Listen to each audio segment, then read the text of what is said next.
जय हिंद दोस्तों, top flat विश्व में आप सभी का स्वागत और अभिनंदन है। मैं आशा करता हूँ आपकी बोर्ड की जानकारी बेहतरीन चल रही होगी और आप भी बेहतर होंगे। आज हम समझने वाले हैं क्लास 12 हिस्ट्री अर्थात इतिहास के टॉप 30 अर्थात 30 सबसे ज्यादा महत्वपूर्ण अति लघुत्तरी प्रश्नों को समझने वाले हैं।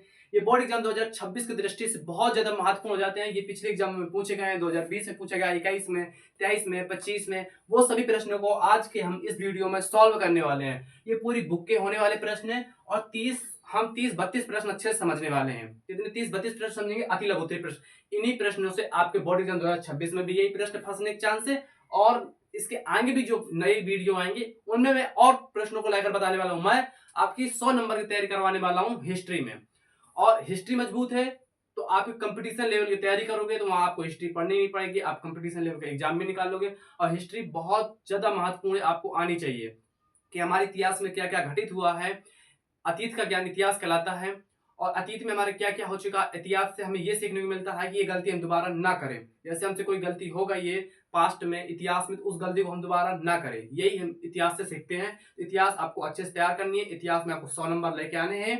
100 में से कम भाई, कम से कम आपको 92, 90, 92, 93, 95, कम से कम 80, 85, 86 नंबर तो यार लाना ही कम से कम। ठीक है, तो आओ हम समझने वाले हैं इसके हिस्ट्री के 30 सबसे ज्यादा महत्वपूर्ण अति लघुत्तरी प्रश्नों को। यदि आप चैनल पर नए हैं तो चैनल को सब्सक्राइब कर लो, वीडियो को लाइक कर दो।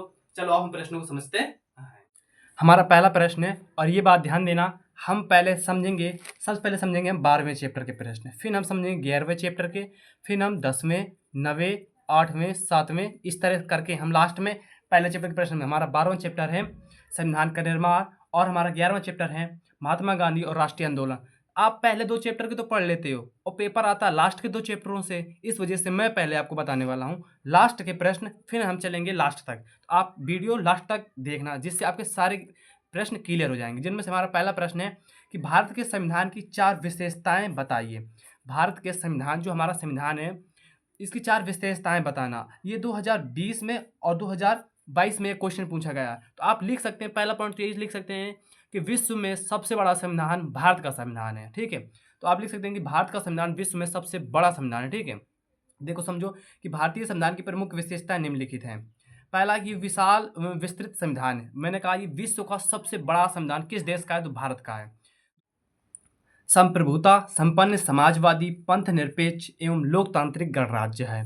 तीसरा पॉइंट है कि संसदीय शासन प्रणाली है।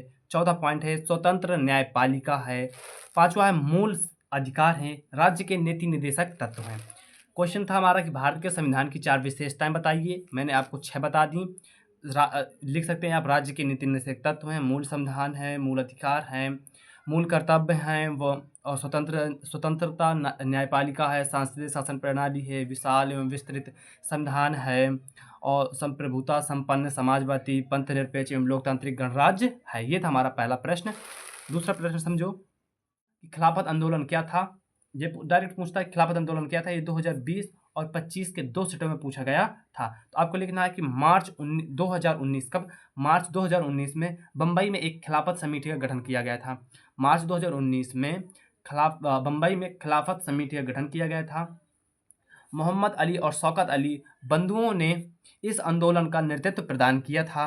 प्रथम विश्व युद्ध की समाप्ति के बाद ब्रिटिश सरकार ने तुर्की साम्राज्य का विघटन करने का निश्चय किया, जिसमें भारतीय मुसलमानों ने सहानुभूति तुर्की और तुर्की के खलीफा के साथ थी। वे खलीफा का प्रभाव बनाए रखना चाहते थे। खलीफा मतलब मुसलमानों के गुरु हुआ करते थे।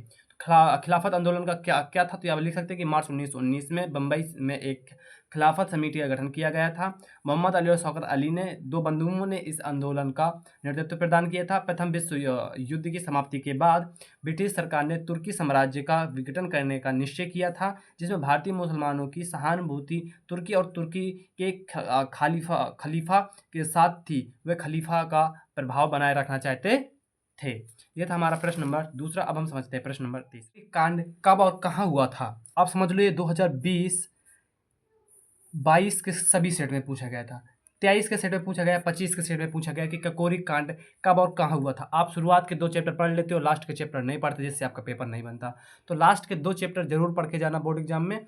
ककोरी कांड कब और कहाँ हुआ था? तो समझो, उत्तर समझो कि ककोरी कांड भारतीय स्वतंत्रता संग्राम के क्रांतिकारियों द्वारा ब्रिटिश राज्य के विरुद्ध भयंकर युद्ध छेड़ने के लिए हथियार खरीदने की इच्छा से ब्रिटिश खजाना लूटने की एक ऐतिहासिक घटना थी, जो ककोरी नामक स्थान पर घटी थी। ये 9 अगस्त 1925 को घटी थी। कब? 9 अगस्त 1925 को घटी थी। ककोरी कांड कब और कहाँ हुआ था? तो ककोरी कांड कब हुआ था? तो 9 अगस्त 1927 को। तो कहाँ हुआ था? ककोरी नामक स्थान पर हुआ था। फिर इसका उद्देश्य क्या था? तो ककोरी कांड का उद्देश्य था कि भारतीय स्वतंत्रता संग्राम ने क्रांतिकारियों ने क्रांति छेड़ दी थी, जिनमें से अब हमें हथियार खरीदने के लिए धन की आवश्यकता थी, जिससे हमने ब्रिटिश खजाना लूटा।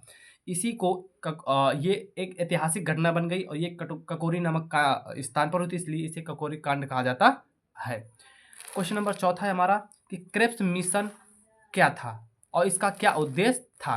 क्रिप्स मिशन क्या था और इसका क्या उद्देश्य था? ये 2020 के 2 सेटों में पूछा गया था। क्रिप्स मिशन क्या और इसका उद्देश्य क्या था और ये क्यों असफल रहा? इस वजह से एमसीक्यू में कभी कभी पूछ लेता कि क्रिप्स मिशन कब हुआ था? तो ये 1942 में हुआ था। कब? 1942 में। देखो, क्रिप्स मिशन मार्च 1942 में ब्रिटिश सरकार द्वारा भारत भेजा गया एक मिशन था। पहले तो ये समझो क्रिप्स मिशन का क्या उद्देश्य था, ये हम बाद में समझेंगे। ये क्यों असफल रहा, ये समझते हैं कि क्रिप्स मिशन मार्च 1942 में ब्रिटिश सरकार द्वारा भारत भेजा गया एक मिशन था, जिसका उद्देश्य द्वितीय विश्व युद्ध के समय अपने लिए भारत का पूर्ण सहयोग प्राप्त करना था। इसका उद्देश्य क्या था? तो उद्देश्य समझो कि इसका उद्देश्य द्वितीय विश्व युद्ध के समय अपने लिए भारत का पूर्ण सहयोग प्राप्त करना था। इसके अध्यक्ष सर स्टैफोर्ड क्रिप्स थे। ठीक है, तो इनका शॉर्टकट में इनको क्रिप्स आप याद रखना। ठीक है, कि इनके अध्यक्ष कौन थे? क्रिप्स थे। और इस मिशन के माध्यम से भारतीयों को समझाना और राजनीतिक गतिरोध दूर करना था। मुस्लिम लीग ने क्रिप्स मिशन को इसलिए स्वीकार नहीं किया क्योंकि इस मिशन में सांप्रदायिक आधार पर पाकिस्तान की मांग नहीं मानी गई थी, जबकि कांग्रेस ने इसलिए अस्वीकार कर दिया था क्योंकि इसमें भारत के छोटे छोटे टुकड़े होने की संभावना थी। इस वजह से क्रिप्स मिशन विफल रहा था। आप इसको अच्छे से कॉपी में लिख लेना, हैंड राइटिंग में मत जाना। ठीक है, और इसके बाद इसके जो मैं बता रहा हूँ उस पर फोकस करना और इसको अच्छे से याद कर लेना। अब हम समझते हैं नेक्स्ट प्रश्न। क्वेश्चन नंबर 5वां है हमारा कि 1857 के विद्रोह की शुरुआत कब और कहां से हुई थी? ये 2023 और 24 में लगातार पूछा गया है। तो 2026 में भी इसके चांस बन सकते हैं, क्योंकि 2025 में नहीं पूछा गया, तो 2026 में पूछा जा सकता है कि 1857 के विरुद्ध 1857 की क्रांति जो थी उसका विद्रोह की शुरुआत कब और कहां से हुई थी? तो 10 मई 1857 को मेरठ से विद्रोह की शुरुआत हुई थी। कब? 10 मई 1857 को मेरठ से विद्रोह की क्रांति शुरू हुई थी। क्वेश्चन नंबर 6वां है कि लॉर्ड डलहौजी ने अवध का विलय किस आधार पर किया था? ये देखो कितने बार क्वेश्चन पूछा गया कि डलहौजी ने अवध पर विलय किस प्रकार किया था। 2020, 21, 22, 23 और 24 के सेट पे पूछा गया है। 25 में नहीं पूछा गया, तो 26 में इसके चांस बन जाते हैं। तो लॉर्ड डलहौजी ने अवध का ब्रिटिश साम्राज्य में विलय कुशासन का आरोप लगाकर किया था। कैसे किया था? कुशासन का आरोप लगाकर किया था। नेक्स्ट क्वेश्चन नंबर 7वां है हमारा कि 1857 के विद्रोह के कोई 2 कारण बताइए। 1857 की जो क्रांति घटी थी इसके कोई 2 कारण बताने हैं। तो ये 2000 देखो 20, 21, 22, 24 में पूछा गया है। तो समझो 2 कारण कौन कौन से थे। पहला समझो कि अंग्रेजों का अत्यधिक आर्थिक शोषण होने लगा था। ठीक है, मतलब अंग्रेजों ने भारतीयों पर, यहाँ लिख लेना, भारतीयों पर अत्यधिक आर्थिक शोषण करने लगे थे। जो अंग्रेज थे वो भारतीयों पर अत्यधिक आर्थिक शोषण करने लगे थे, अत्याचार करने लगे थे। पहला कारण तो यह था।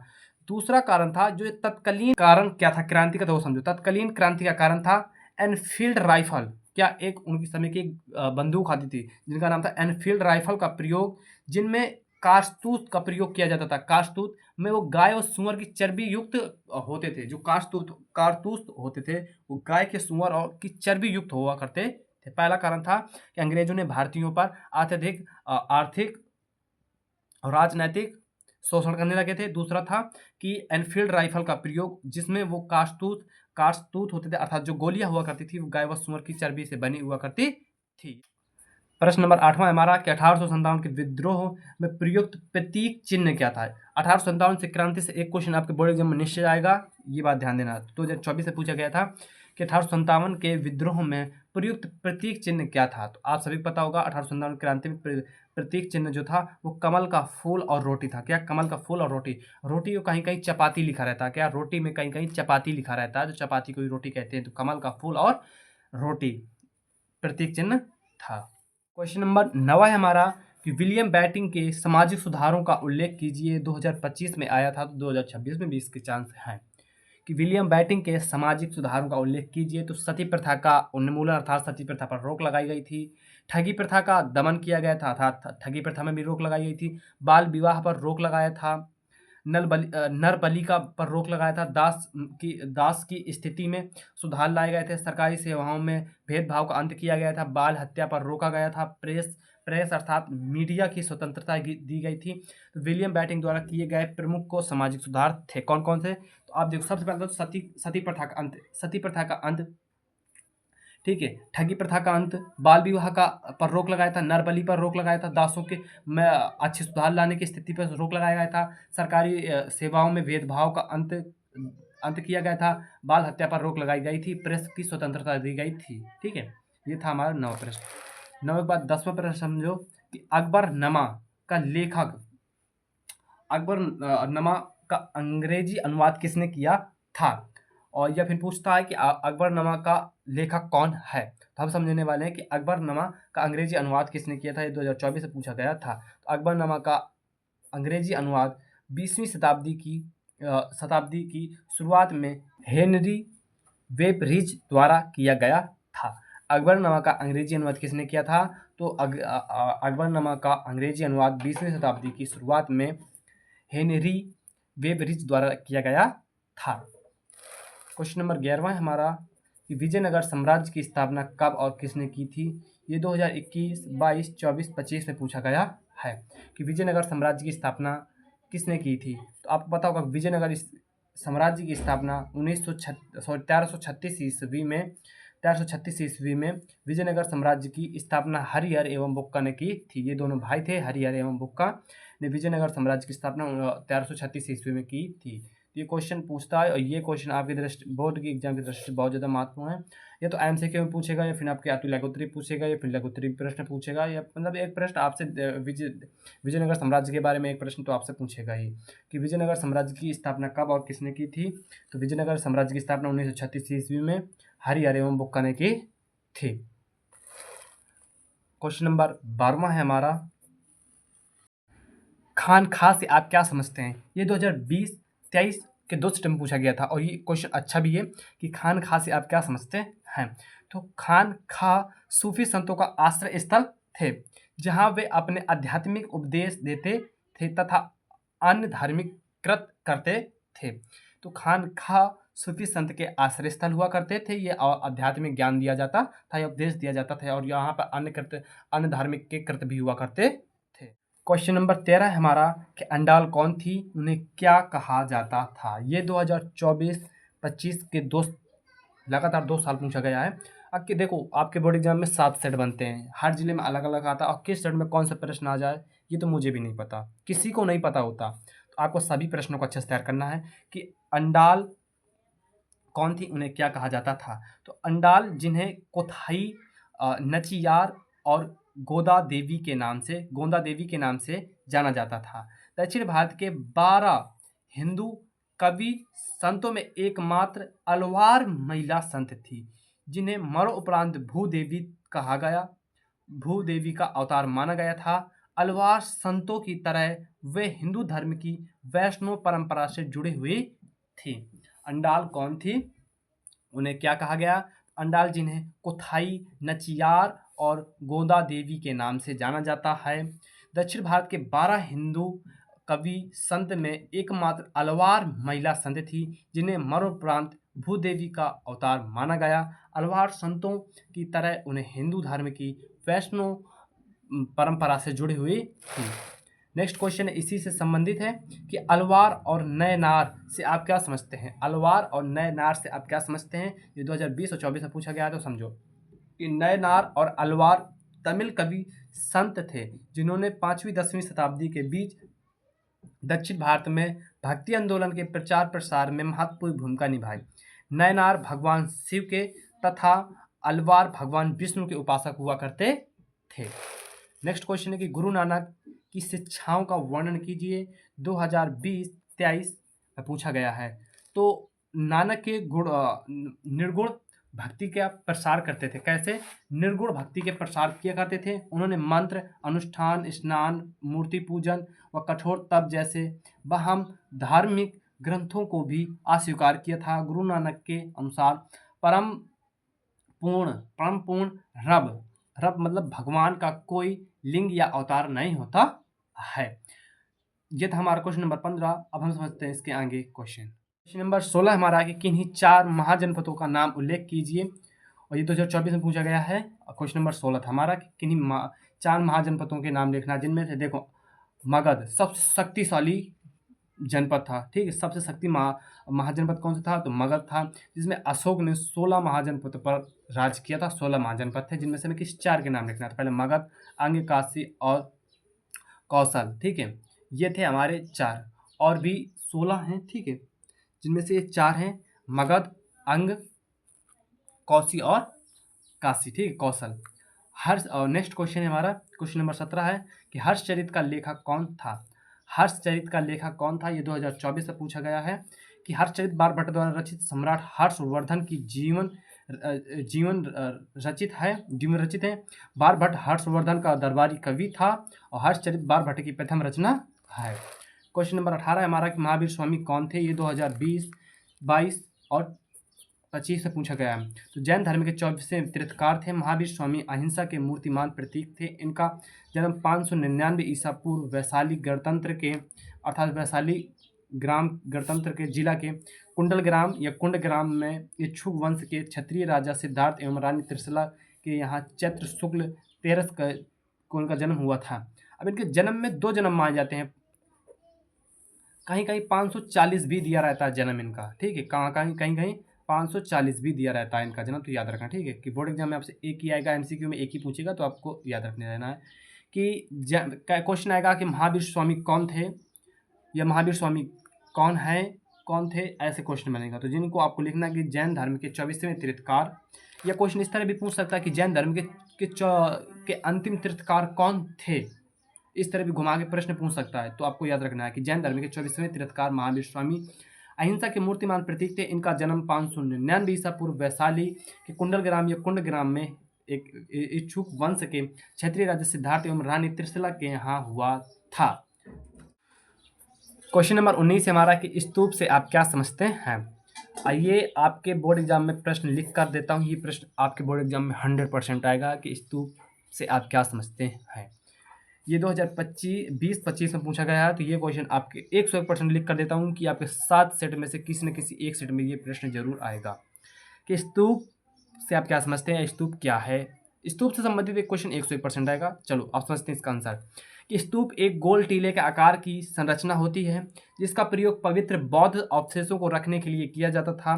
कालांतर में बौद्ध प्रार्थना स्थलों के रूप में प्रतिष्ठित हुए थे। तो आपको स्तूप का टॉपिक पूरा क्लियर करके जाना है। ये नहीं कि यही क्वेश्चन आ सकता, पर स्तूप से संबंधित एक क्वेश्चन आपके बोर्ड एग्जाम में जरूर आएगा। तो समझो, स्तूप एक गोलेकार टीले के आकार की संरचना होती थी। स्तूप छोटे, बड़े, लंबे सभी प्रकार के स्तूप हुआ करते थे जिनमें एक धातु रखा जाता था जिस धातु को मंजूसा कहा जाता था।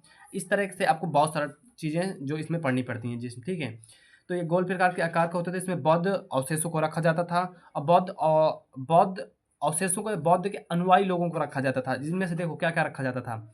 ये तो इनके राख, हड्डियाँ या इनसे कोई धातु जो इन्होंने अपने पास रखी हो, जैसे कि सिक्के, पैसे या फिर वो पत्थर ही क्यों ना हो, मतलब बौद्ध के अवशेष के रूप में होना चाहिए। बौद्ध धर्म के अवशेष को रखने के लिए ये बनाए गए थे। ये कालांतर में फिर एक कुछ समय बाद बौद्ध प्रार्थना स्थल के रूप में ये प्रतिष्ठित हुए थे। क्वेश्चन नंबर 20 हमारा कि उत्तर वैदिक कालीन धर्म की 2 विशेषताओं का वर्णन कीजिए। 2020 और 23 में पूछा गया है कि उत्तर वैदिक कालीन धर्म की 2 विशेषताओं का वर्णन कीजिए। तो पहली विशेषता में लिखिए कि उत्तर वैदिक काल के धार्मिक जीवन का एक आवश्यक अंग यज्ञ था। क्या था?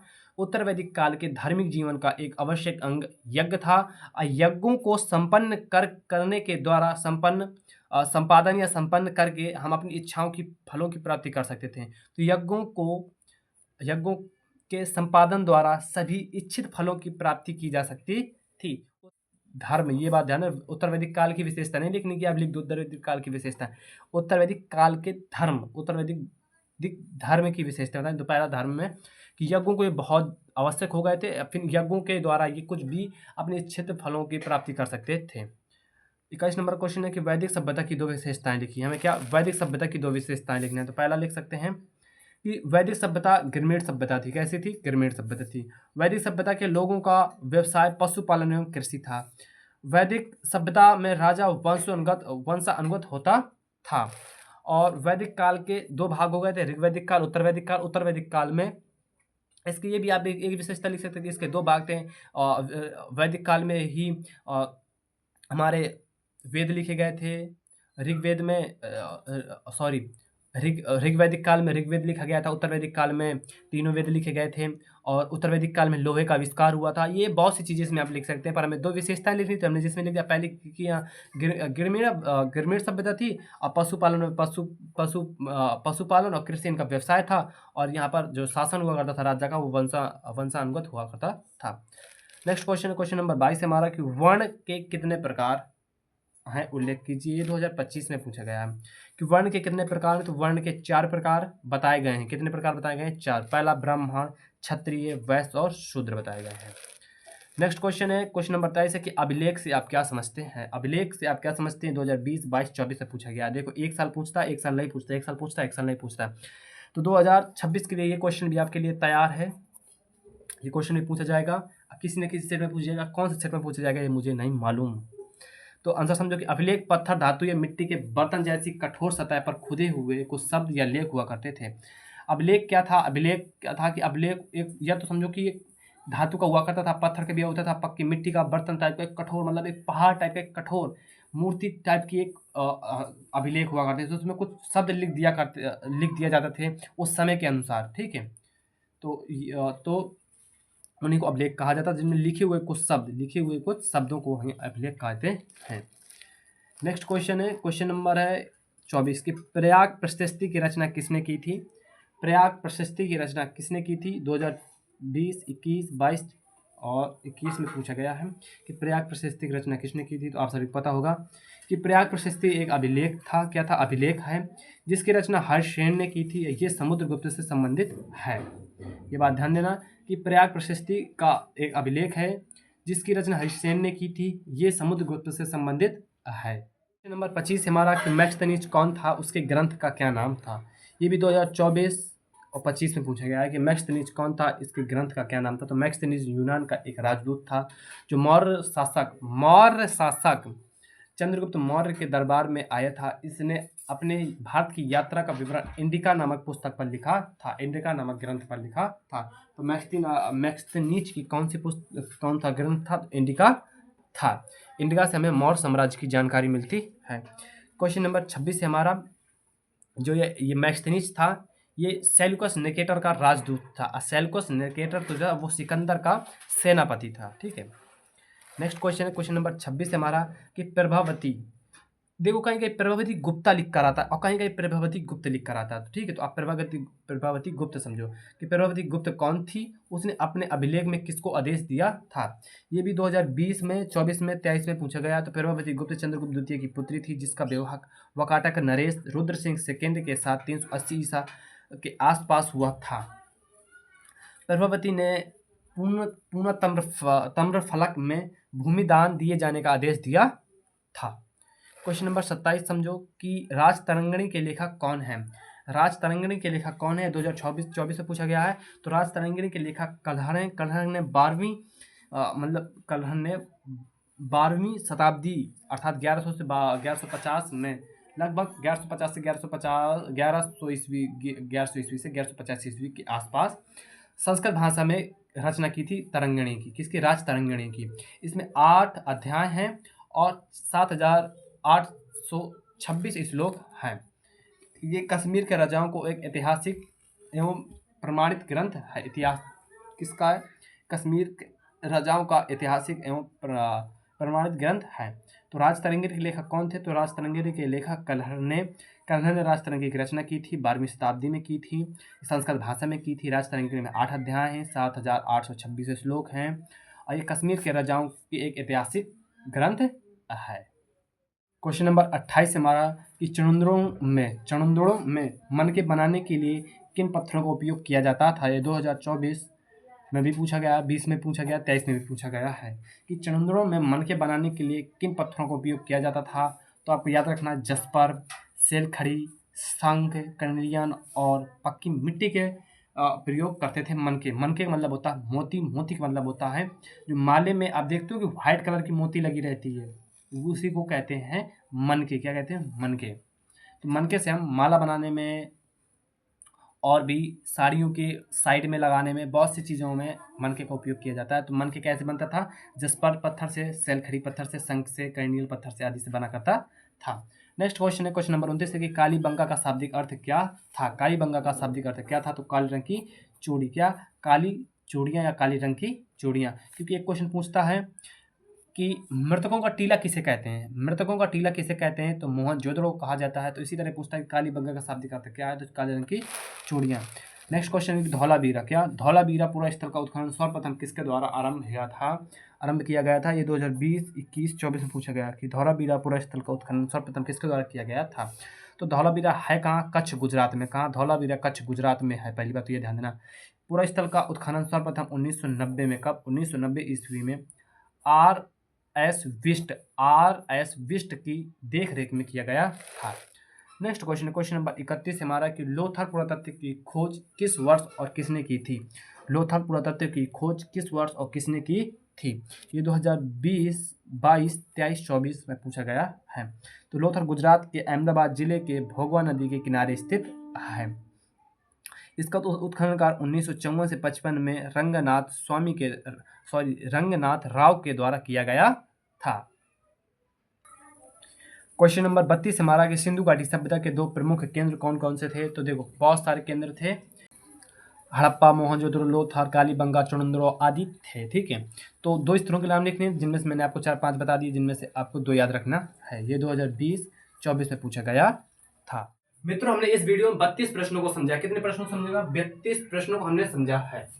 ये अति लघुत्तरीय प्रश्न थे हिस्ट्री के। इस तरह हम नागरिक शास्त्र के समझने वाले, भूगोल के भी समझने वाले, इसलिए चैनल को आप सब्सक्राइब कर लेना। वीडियो कैसी लगी कमेंट में बताना और वीडियो को लाइक कर देना। अब हम मिलेंगे नेक्स्ट वीडियो में, जब तक के लिए जय हिंद, जय भारत।